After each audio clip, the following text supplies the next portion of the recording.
Hello, Deathlings. I am here today to answer your burning questions.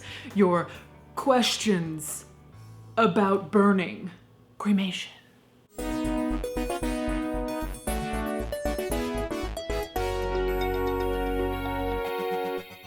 In the span of a regular 8 to 10 hour workday, on average, how many bodies are cremated? There are a lot of factors to consider here, Joshua. How many cremation machines you got, boy? Smaller funeral homes might have one cremation machine that does 1 to 2 bodies a day.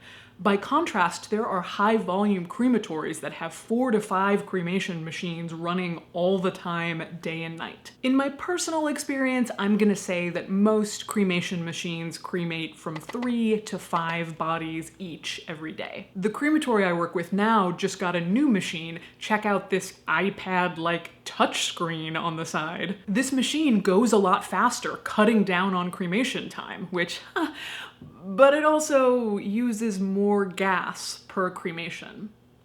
Meow. What does a cremation sound like?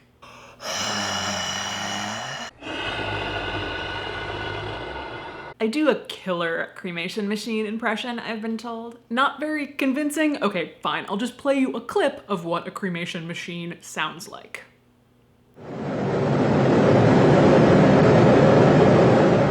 It sounds like a very loud furnace. Why cremate someone in a casket? Isn't that a complete waste of money and trees? Oh, Sonia, I didn't say that. You said that. I didn't say you said it. I happen to be very pro cremation container, which is the minimum required. It's basically just a cardboard box. The benefits are that it's the least expensive option and it burns up almost immediately inside the cremation machine, so you're not wasting any extra gas or trees. That said, if you want to purchase a lovely wooden cremation casket or a bamboo or wicker casket and then have a viewing and be cremated with it, I don't see a problem with that, especially since at a funeral home, under no circumstances are we allowed to reuse a casket that a body has already been in. So if you have a viewing in that casket, it is going in the machine with you. The caskets I don't understand cremating are the big, honkin', hardwood, fluffy pillow American monster caskets. They take so long to cremate, and there's all this metal left among the bones at the end that we have to pull out using a giant magnet. There are even crematories that cremate metal caskets, which is just bonkers. Pro tip, if you're having a viewing and you want to be in a casket, ask if the funeral home has a rental casket. The rental casket goes around the has to be cremated in the casket rule because the cardboard cremation container I mentioned at the beginning just slides in and out of the casket. So comes right out after the viewing, goes into the cremation machine. My mom doesn't want her body to be left alone at all until it's cremated. How can I do that? You can have a home funeral. Keep her body at home. Never leave her alone. So what are the biggest bone fragments that remain after a cremation? And do you break them up or toss them? Do we toss them? That is very savage of you, Andrea. Oh, the bone doesn't quite fit in the urn. Trash. The bones that I see coming out of the cremation machine that I recognize are like the femur, especially the larger sort of heart-shaped part that sits at the bottom on top of the knee. Other recognizable fragments are shards of ribs and like the smooth curved part of the skull. In the West, we do break up the bones in a machine. You remember this guy, it's our friend, the Cremulator.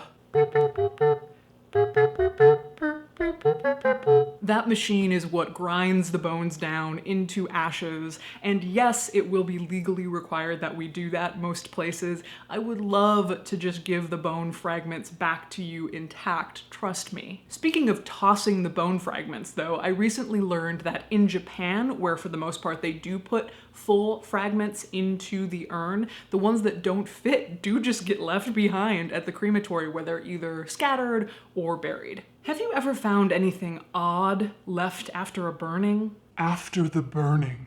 Sounds like an excellent HBO show. For sure, lots of medical wiring and devices. I don't know if I ever told this story, but once after a cremation, I found shards from this big antique jade bracelet, and I was like, oh my god, this was a family heirloom that I just cremated. I'm gonna get fired. But it turned out that the family wanted this jade bracelet cremated with mom, so haha, praise Jesus. Thank you, Deathlings. I hope you enjoyed this. Please subscribe for more. It's the year of content after all. I'm gonna be sticking around after the credits to respond to some comments, but you know, you make your own choice whether you hang around. As Volta commented, I don't stick around for YouTuber comments, but if you want to do it, go for it. Couldn't have said it better myself. Brought to you with support from People's Memorial Association and the Co-op Funeral Home, and donations from viewers like you.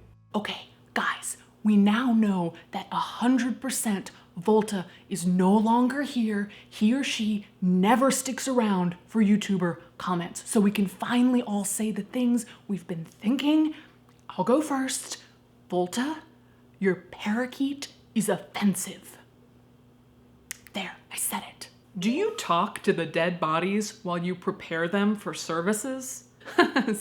Absolutely I do. Although many states have laws that are like only talk decent to the corpses laws, the California Business and Professions Code says Using profane, indecent, or obscene language in the course of preparation for burial, removal, or other disposition of, or during the funeral service for, human remains, or within the immediate hearing of the family or relatives of a deceased whose remains have not yet been interred or otherwise disposed of, constitutes a ground for disciplinary action. Which, honestly, I have some questions. I totally agree that you should not be using any kind of obscene or lewd or derogatory language around a dead body, especially if it's your client. Yes, they're dead, but they're still a person, and that just makes you not very professional and kind of a bad person. But the part about never using profane language around the family until the body is disposed of, does that mean that to the cousin of the dead man, I have to be like, oh, I'm so sorry for your loss,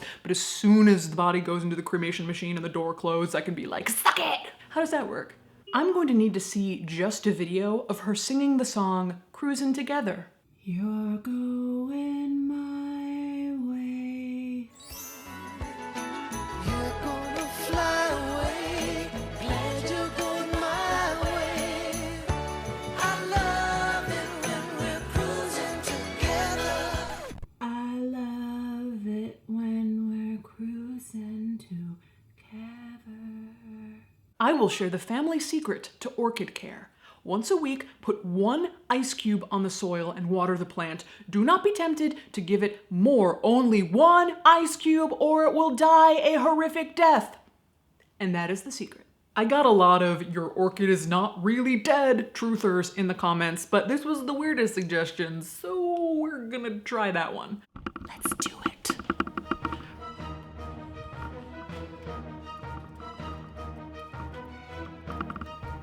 Veggie burgers.